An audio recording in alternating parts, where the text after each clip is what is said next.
chaos and violence of the collapse of the Russian and Austro-Hungarian empires at the end of World War I, new states are being born and armies are on the march.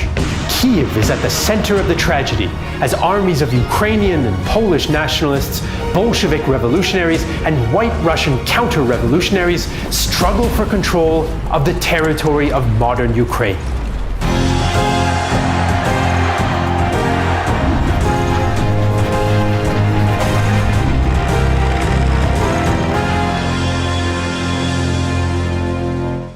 In the late 19th century, the territory of modern-day Ukraine was divided between the Austrian and Russian empires.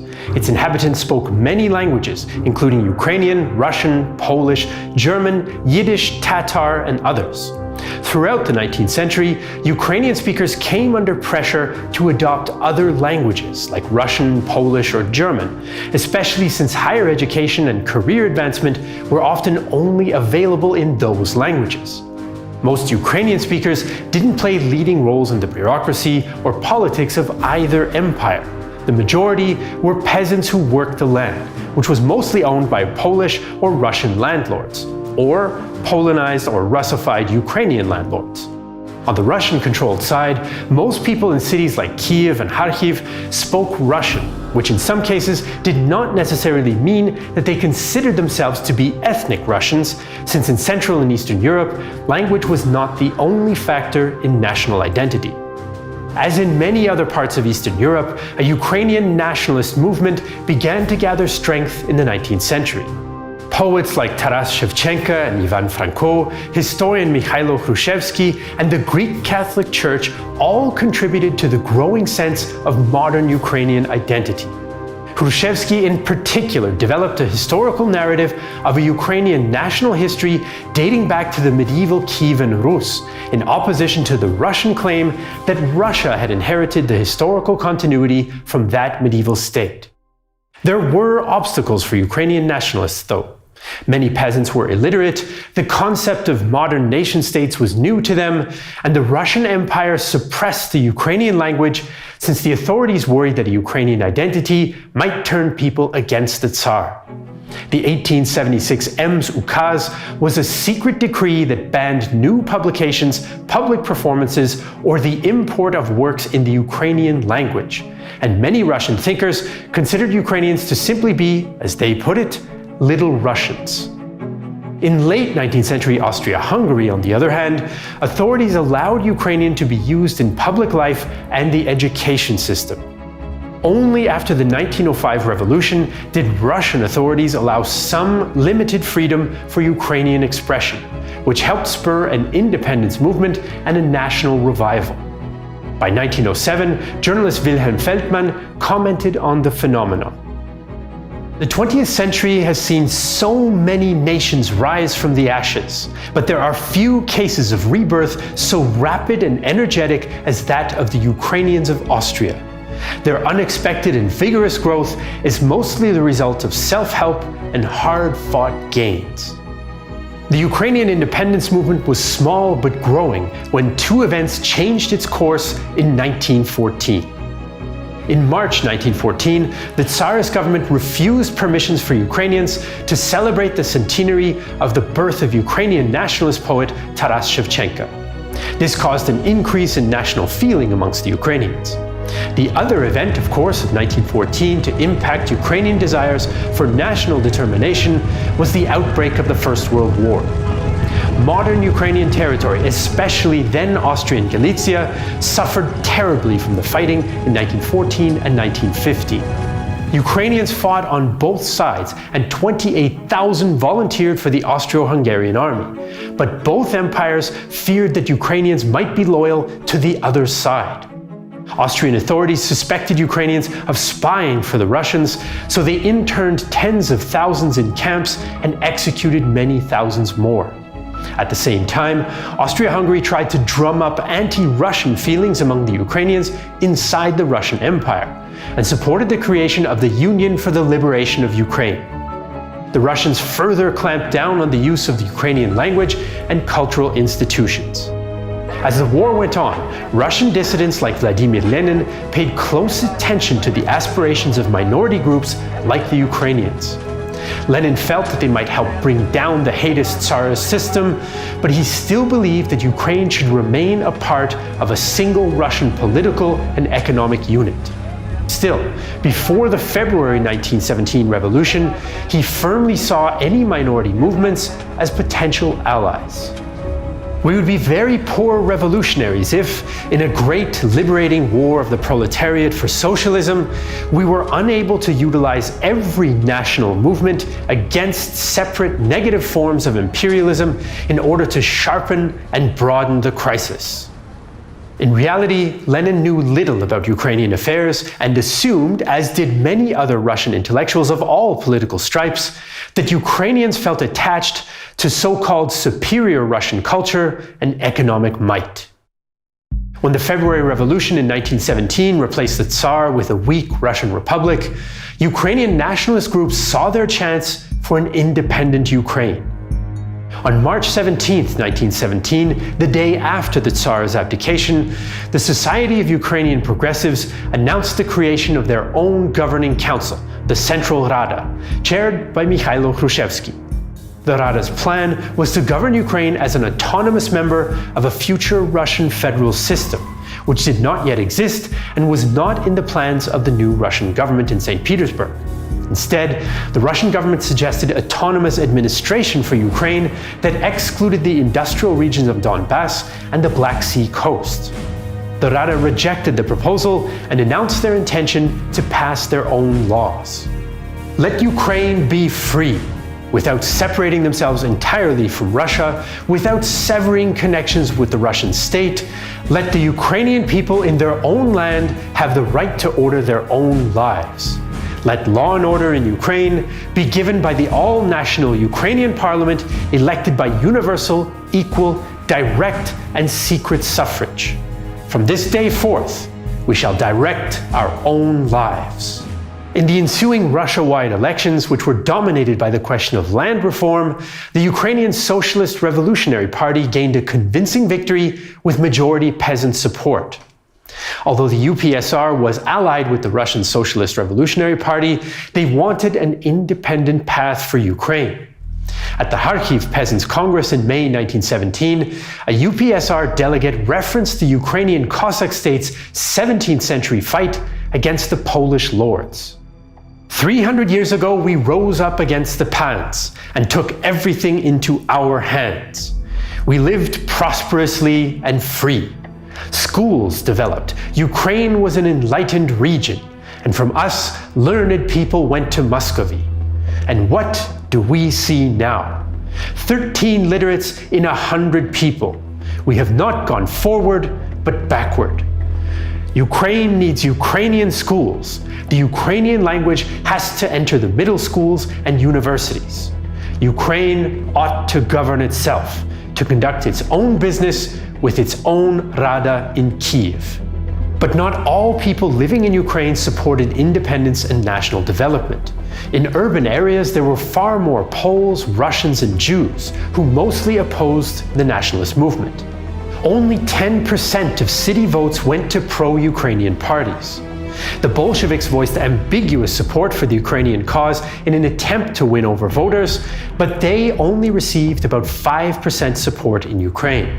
Few Ukrainians voted for the Bolsheviks in the short-lived Russian Republic, but once the Bolsheviks seized power in October 1917, their approach to Ukraine began to change from theory to practice. Since the Bolsheviks seemed sympathetic to the Ukrainian movement, troops loyal to the Rada at first helped Lenin during the revolution. But the relationship soon soured, because as soon as Lenin took power, he moved to a more centralized policy. He spoke of the, quote, socio-economic unity of Russia and argued that self-determination should not weaken the unity of the proletariat. Unconditional recognition of the struggle for freedom of self-determination does not at all obligate us to support every demand for national self-determination. We ought always and unconditionally to strive for a very close union of the proletariat of all nationalities, and only in exceptional cases can we accept the creation of a new class state or the substitution of full political unity of the state by a weaker federal union.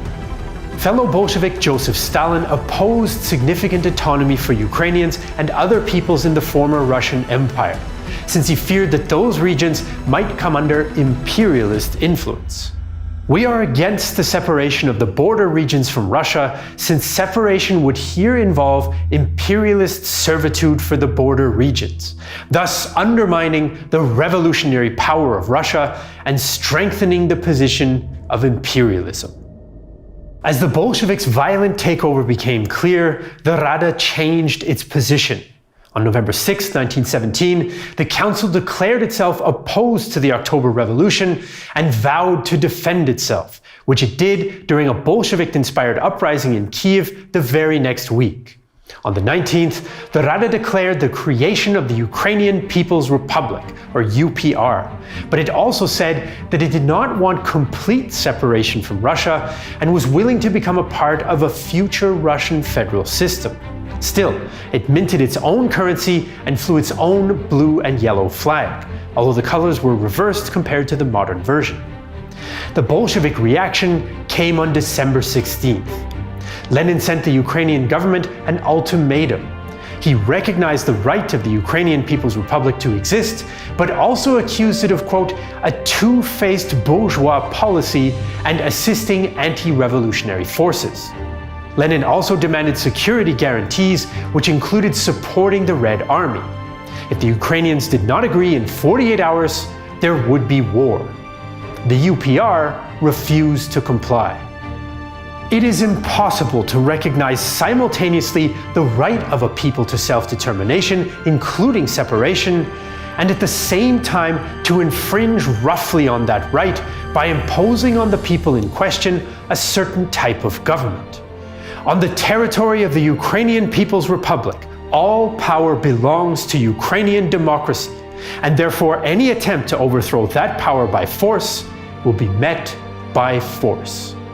The Bolsheviks responded by pulling their forces back to the eastern Ukrainian city of Kharkiv and establishing a Ukrainian Socialist Republic, which they claimed was the legitimate government of the country.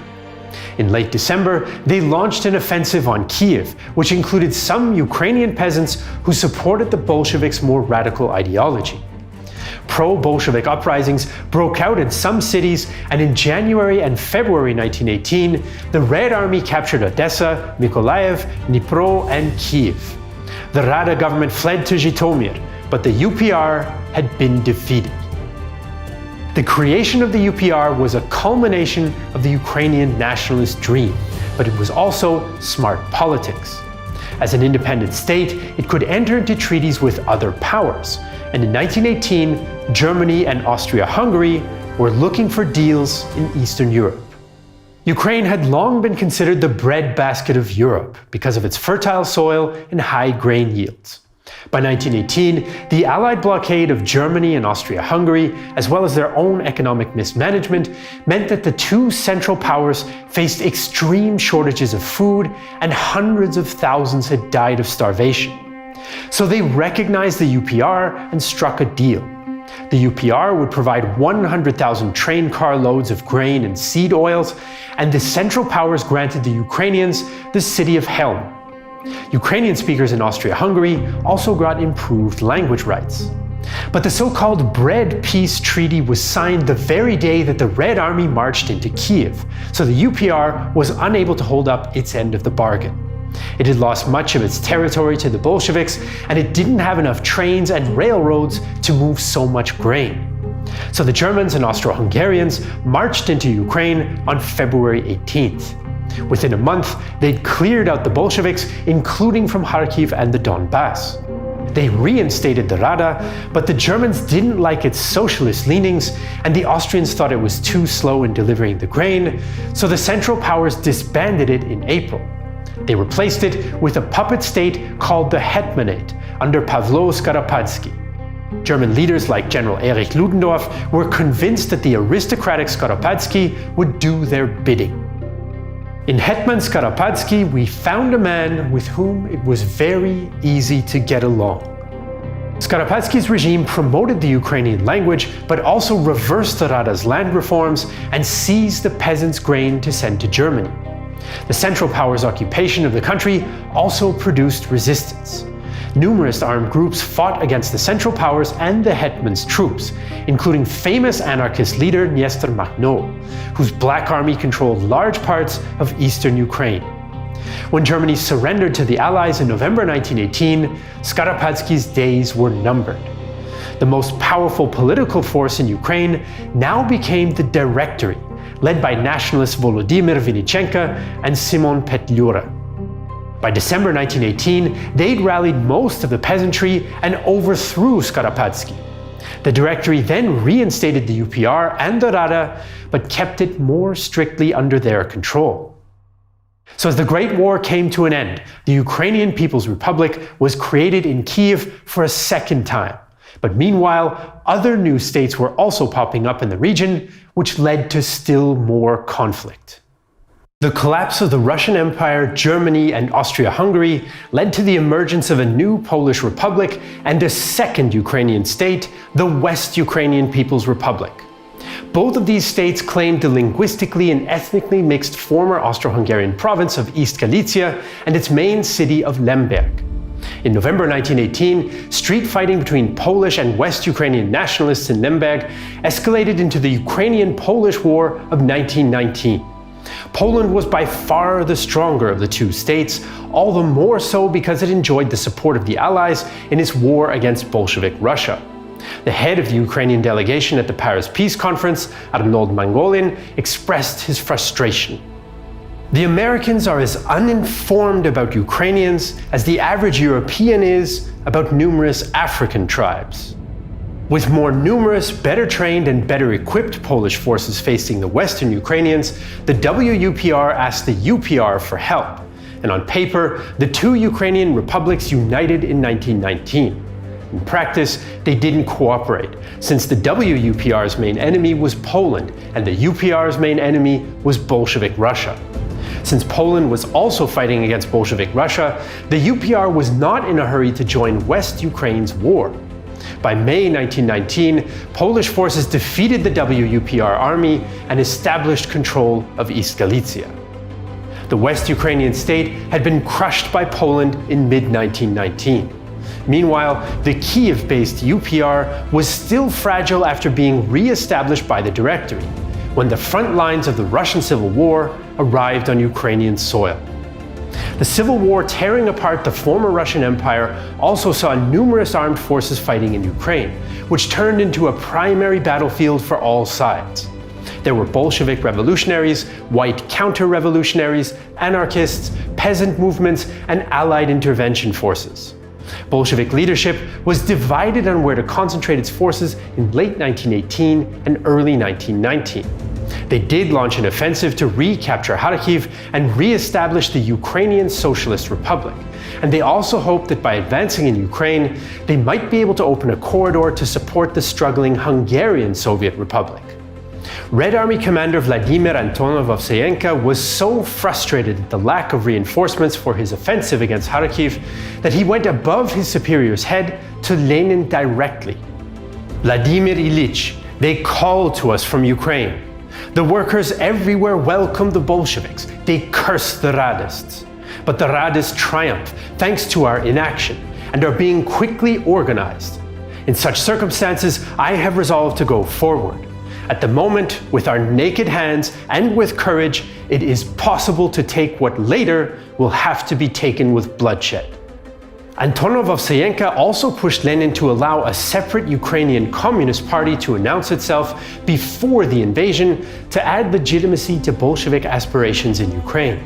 Eventually, Lenin did allow the Ukrainian Party to be announced before the invasion began in December 1918.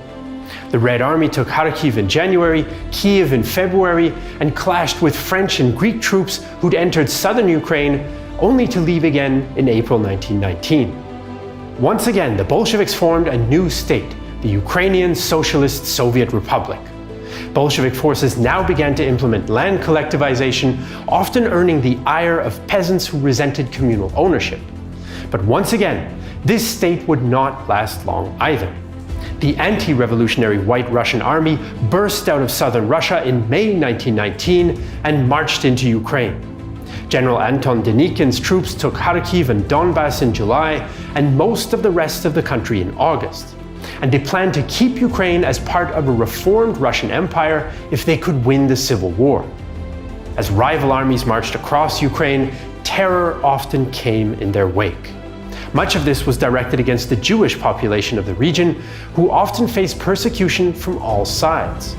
Between 1918 and 1920, there were an estimated 1,500 anti-Semitic pogroms in Ukraine.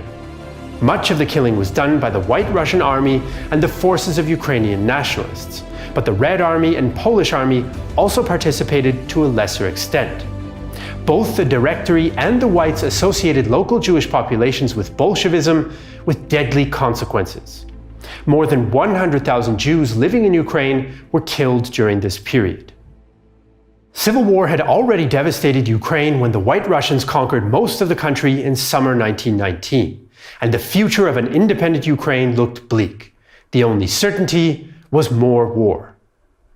In late 1919, the Red Army won a resounding victory over the Whites and once again began to push south into Ukraine. Red forces occupied Kiev for the third time in December and expelled the last Whites from Crimea in 1920. But unpopular Bolshevik land policies and political terror soon turned many Ukrainian peasants against them.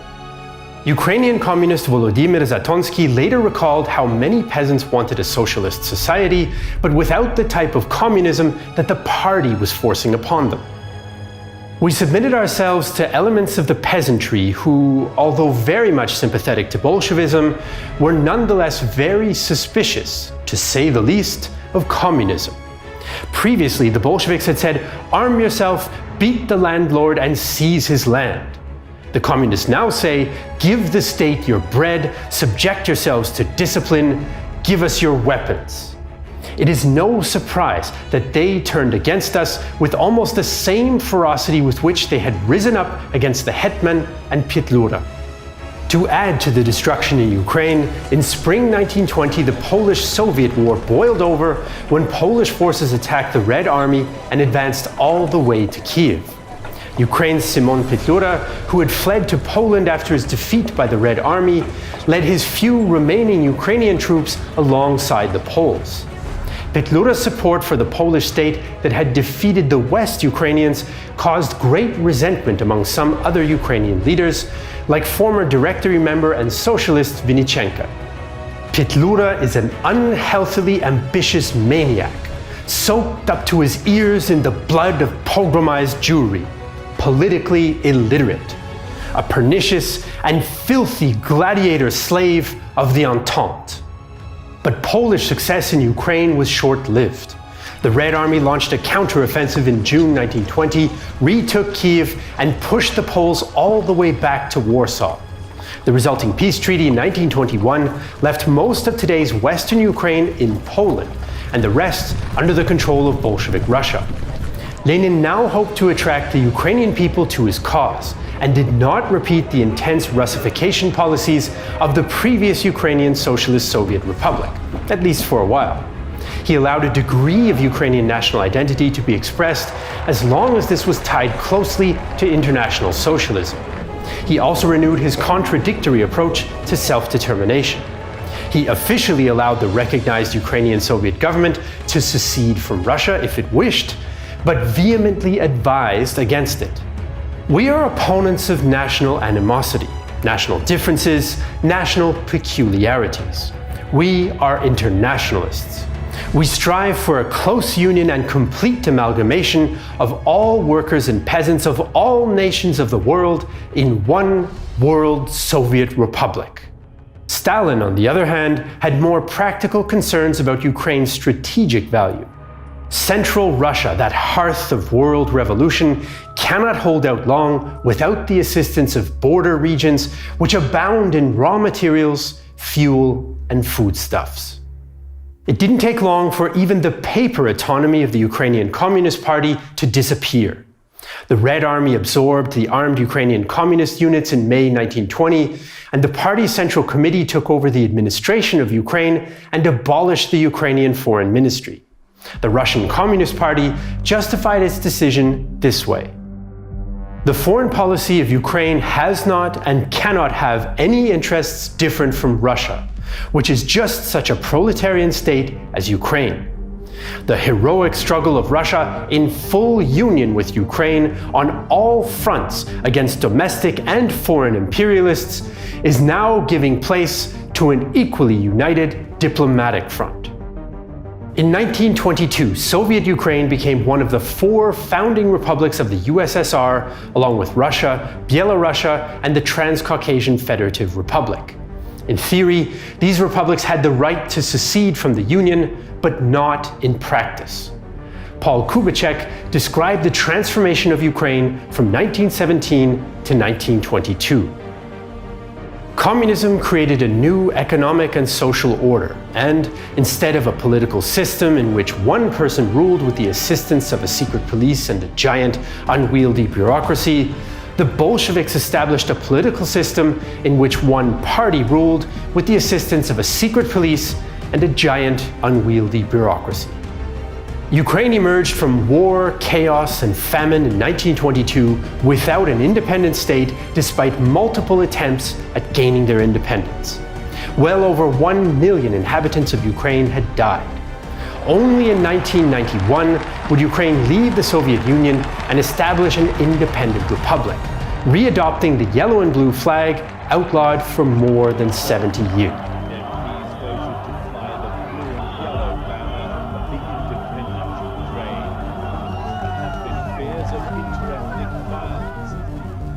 We hope you liked this overview of the complex history of Ukrainian independence that emerged and failed at the end of the First World War.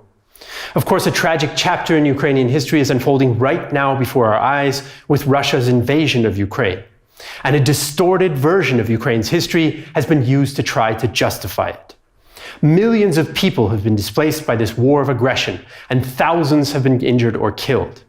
If you want to support the victims of this war, we put together a list of charities and linked them in the pinned comment below this video. We want to thank Mark Newton for his help with this episode. You can find all the sources as well as a link to our Patreon page in the video description below. Я Jesse Alexander, а это Real Time History. YouTube канал, который говорит «Русский военный корабль, иди нахуй».